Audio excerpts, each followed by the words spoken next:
Buyraklarga nagruska bo'lmaydi 3 litr suv. Qayerdan olasizlar shunaqa gaplarni?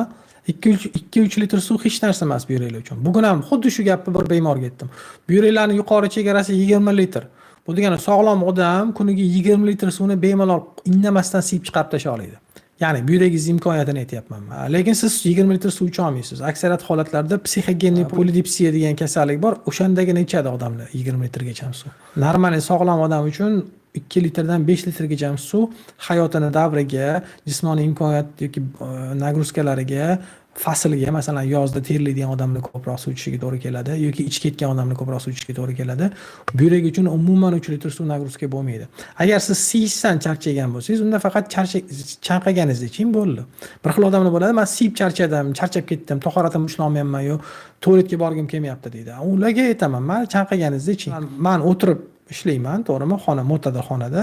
Men chanqamayman. Kimdir ochiq havoda jismoniy mashg'ulot qiladi, odam chanqaydi. Har bitta odam chanqaganiga qarab ichadi.